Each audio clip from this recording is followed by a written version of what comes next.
Last time that I made a video response for SenseiSeth and his misinformation spreading media on Pankration, the vast majority of the comments assured me that Seth is a stand-up individual who would take my criticism in stride and seek to become better at his craft. Of course, Seth never did reach out to me, and in an effort to specifically prove those comments wrong, he figured he would make an even worse follow-up. My name is Athanasios Bonas, and I have 3 sole-authored, peer-reviewed publications in a leading academic journal on ancient Hellenic athletics, with particular focus on ancient Greek Pankration. This time, instead of a scholar and some random dude, Seth chose to platform a self-publishing Pankration guru with a channel and publishing company ridden with neo-traditionalist, Aryan-obsessed rhetoric. Now, I don't know what Mr. Billinge, aka Master War Yogin, believes in and what kind of person he is, but I wouldn't want my channel, or Pankration for that matter, in any way associated with the fringe, pseudo-spiritual, extremist positions tied to the symbolism on his page. This is why I did not respond when he approached me for a collaboration in the past. His book, which Seth chose to promote in this video, has this logo on its cover. Let me show you where Mr. Billinge got it from. You see, he took this already existing symbol and put it in some photo editing software and pressed flip horizontal. And where did he get the already existing symbol? Well, it's the flag of a Greek neo-Nazi political party and convicted criminal organization called Golden Dawn. Of course, well before their conviction, the symbol was criticized for having a Nazi-esque aesthetic. But the members of this party assured the public that they had no ties to Nazism, and the logo was only an ancient Greek meander. But anyone with any knowledge of ancient Greek iconography can tell you that it in no way resembles ancient Greek symbolism. The meander is continuous. It was used for framing elements as an ornamental motif, as a boundary marker, and for rhythmic framing. It never appeared as a standalone emblem cut off on specific points like this one has. But the party members contended that these arguments were a symptom of Golden Dawn derangement syndrome and insisted that they have no ties to Nazism, until photos like these began to appear. Of course, later they were persecuted in a court of law and legally recognized as a criminal organization, finally dispersing any reservations about their claims. So yes, without a doubt, Golden Dawn chose this specific crop of the meander to blatantly make it as Nazi-adjacent as possible. Mr. Billinge picked this exact symbol to put on a book related to Pankration, which is the most degenerate and contemptible thing he could have done. A book that he had absolutely no authority to write in the first place. Now, you might be asking, how could Seth have known all this? The whole story about the symbol is quite obscure, something that only Greeks would easily recognize. Well, the publisher of this book makes their views quite clear. In other words, if you believe that the color motifs, the use of swastikas, the use of neo-Nazi political party symbols, the name of the publishing company are all a huge coincidence, it is also stated plainly and in writing on their webpage, clear as day. And for any further excuses, there is an endless supply of ancient Greek and Hindu symbols to choose from. Picking those that are specifically associated today with extremism is a choice, a very deliberate choice. Acts like these are exactly what are inhibiting any efforts of making the sport recognized by major governing bodies. Something that I pointed out in the previous video regarding misinformation that Seth chose to ignore. Instead, he made another video, an even more offensive sequel to profit from. I initially felt bad for criticizing his video too harshly. Now I regret not being harsh enough. One more thing I need to justify before moving on to the video is my claim that nobody in the world is fit to teach Pankration. The studies I have published are on the very basic fundamentals of the sport. Before these studies came out, the vast majority of techniques I list in them were entirely unknown. They do not appear in any modern literature anywhere in the world. So prior to their publication, no one knew what hand strikes and kicks were used in the sport in order to teach them. Now I'm sitting on several new studies on other fundamental aspects of the sport, such as the stance, the defensive maneuvers, the tactics, and most importantly, the rule set. These findings have never before been published or discussed because they are new. Can someone teach you how to play chess without knowing the rules of the game? It's the same for Pankration. And before anyone says it had no rules, I will again point out that this is a myth, disproven in my articles and several videos within the channel. So yes, I can say with certainty that no one can or should make any claims of being able to teach this sport, and this is why I knew that the first videos Seth made would be ridden with misinformation, and I was right. So now, let's watch and point out what this video got wrong and ultimately why Seth is shameless for doing this again. Here's the thing.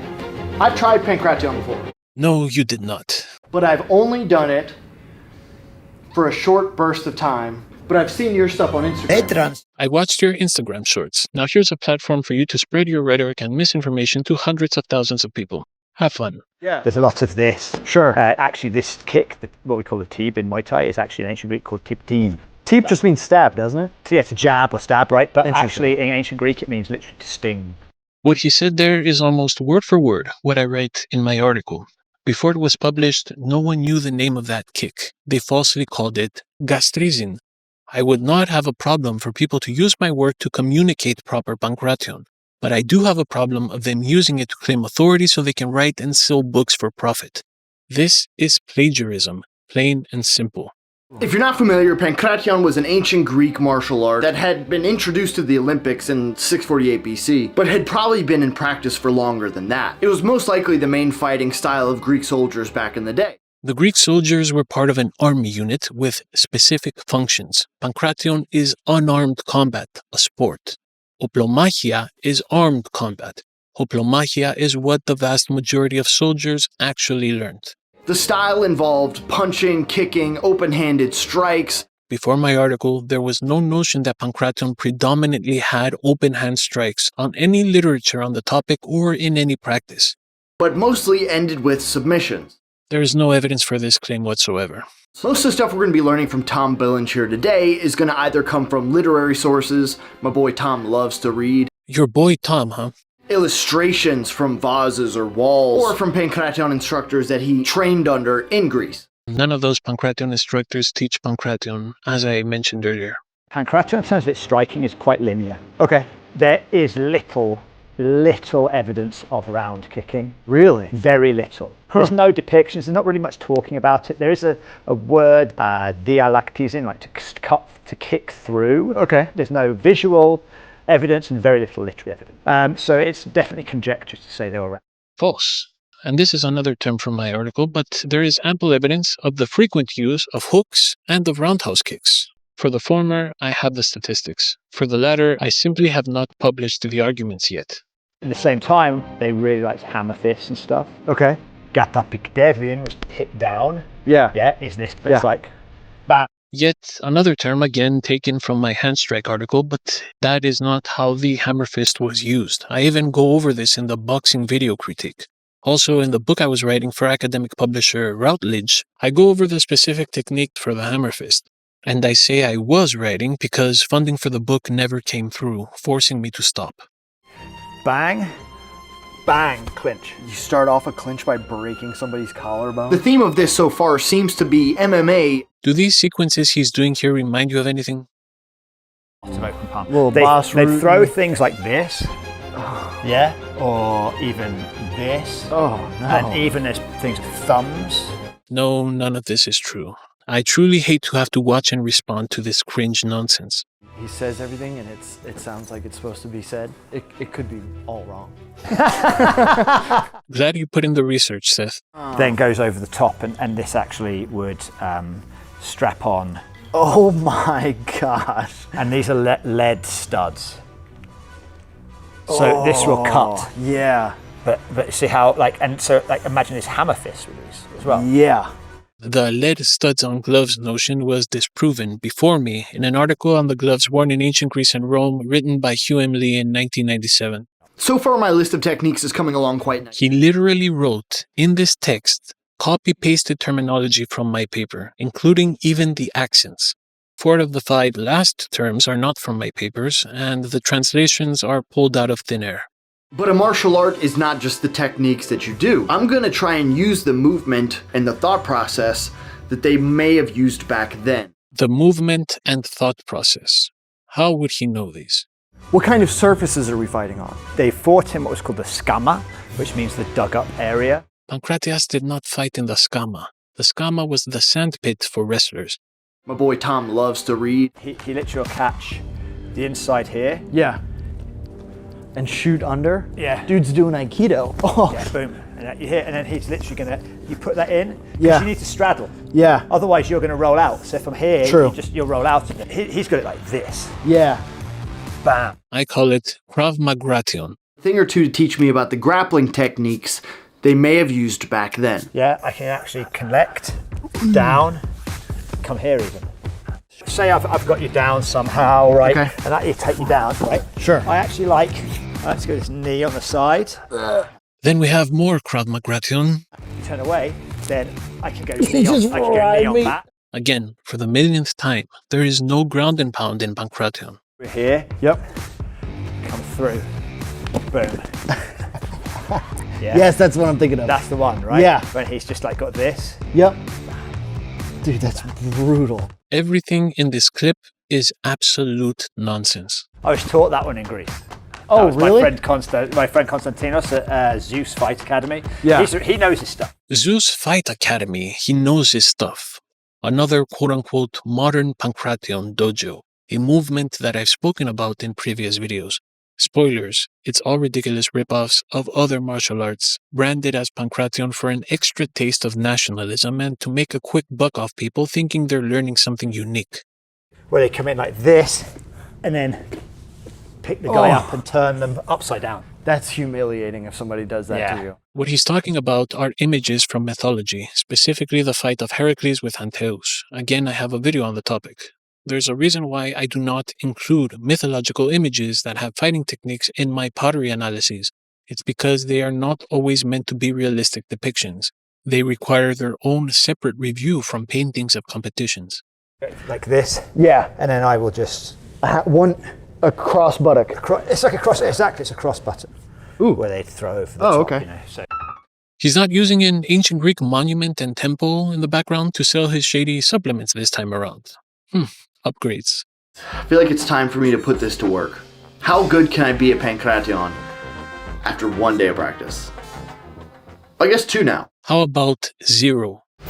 As I kind of wanted to just told Seth, I was like, don't forget, Greece didn't have anything spinning. This wasn't fact-checked. Nothing was fact-checked. I don't think I've seen any naked guys on Vases doing spinning stuff. And Yeah, I didn't think about that until this exact moment. You don't see Greek guys spinning on vases. It's kind of ironic that I was trying to mentally take more deliberate steps, maybe not slide as much, and move more methodically. This image is fake. You can even see the Adobe stock watermark. What an absolute disgrace. For this fireman's carry-esque thing. This image is also fake. There is a fireman's carry vase depiction, a real one you could have used. I had here another opportunity to get this interesting double underhook. That vase is again from mythology. Theseus versus Circean. I have a video on that one too. I've always argued that techniques that work show up throughout history, no matter the lineage, no matter the time, because that's just how the human body operates. And with Pankration being in practice as long as it did, they had to have been well in tune with how to optimize fighting. If you showed MMA footage to somebody who fought in 500 BC, there's probably not much they wouldn't recognize. But you could make an argument that all of this is pretty much Pankration. It is and it isn't. Pankration's rule set is what makes it unique. There were no gloves, meaning there would have to be open hand strikes and different guards. There were no walls, which changes the entire strategy of how bouts were fought, etc. I don't think I represented the style very well at all. You've made every effort to misrepresent the sport. I would even argue maliciously, given that you're making another video repeating all the same mistakes from the first one, on top of the new ones that are arguably worse. I feel defeated. I really do. Embarrassed. I also feel embarrassed. Putting in the effort to spar as best you can is something that you should be proud of, win or lose. Your sparring efforts are commendable. But Tom also reminded me just how important victory was in ancient Greece. Which was no less glorious, Yeah, winning yeah. is winning. My latest article debunks the notion that victory at all costs was a thing in ancient Greek sports. It wasn't. And while some of these may not seem as practical, I'm feeling more confident than ever that I can make something happen. They don't seem as practical because they are choreographed and superficial, nothing even remotely resembling actual analysis, which would include establishing consistent rules of interpretation among many other parameters. He often mixes ancient Greek and ancient Roman depictions, also mixing depictions of mythology and actual contests. There is no methodology here. Participation wasn't enough for the Greeks. Competition was for winning. Again, absolutely incorrect. They were the Olympic agonists, not games. Continuing tradition from the previous Seth video, Bonas. his new mentor can also not even properly say agones, yet writes a book on the topic. What is agones? Yeah bro, shine that green filter over an Adobe stock fake vase depiction. Awesome. I would argue that it would be uglier back then because it was on sand. They were definitely much more tired. Was not on sand. I asked Tom who he thinks would win between a modern MMA fighter and an ancient Pankrationist. That's probably not what they're called. I get it. It's supposed to be a joke, but at least put a title with the proper term. You have hundreds of thousands of viewers. It's Pankratiast. Pankratiast is the word for a practitioner of Pankration. I asked Tom who he thinks would win between a modern MMA fighter and an ancient Pankrationist. I have a video on this too because there was a discussion between GSP and John Donaher on the subject. Funny enough, the opinion expressed here is the same as mine from the conclusion of that video. How do we make this happen? How do we oil them up as well? Be oiled up. Oil them up would be big. Yeah. And they have to be naked. We could put them in little valley tudos. Yeah, you tie up the little ding dong. Yeah. Yeah. Oh, so yeah, they actually tie it to their belly. Right. Yeah. With a chinolosmi, which is a dog leash. Because a nickname for that thing was your dog. Oh, really? Yeah, it's a nickname. You think that's where dong came from? There was less than a minute left, so I figured the worst was behind me, but the cringe just got stronger. They wore the perizoma when fighting. The end. And if you guys want to learn more, Tom has an amazing book that he just put out on the subject. And now this is utterly irresponsible. Amazing book? Have you read it, Seth? What's amazing about it? Tell me, what's your favorite part? Do you know or understand who or what you're endorsing? Like when I asked him how he knows all this stuff. Where do you find this stuff? So I do a lot of research. I'm a reader. I've always been a fairly avid reader. You're now shamelessly plagiarizing and saying that you attained this knowledge from your own research. Show me once that you've used any of the terminology I mentioned earlier before my articles were published. You won't because you can't. Both Seth and Tom should be ashamed. You want a Greek word for this video? Eschos. Yeah, that checks out. I'm always happy to educate as many newcomers as possible, but if for every one person I inform, another 10 are misinformed, the numbers will never be in favor of pulling Pankration out to the gutter they're trying to pull it down to. If he has any good sense, he will delete it and apologize for the utter arrogance it takes to push this kind of rhetoric and make such a mess of an upload and spread it to his audience that otherwise trusts him. Of course, he won't do that, so for me, it ends here. I know this critique was mostly negative in nature, which I almost never do, but such are the circumstances. I've critiqued other YouTubers and have had some genuinely good feedback from them in the comments. I want my content to be educational and uplifting. Blatant misinformation and unethical practices need to be handled in a specific manner. I was already hard at work making a video that has a truly awesome and unexplored topic, and I would have much rather focused on that than deal with this rubbish. But clearing things up was necessary. I hope to be back with a new video soon. Cheers.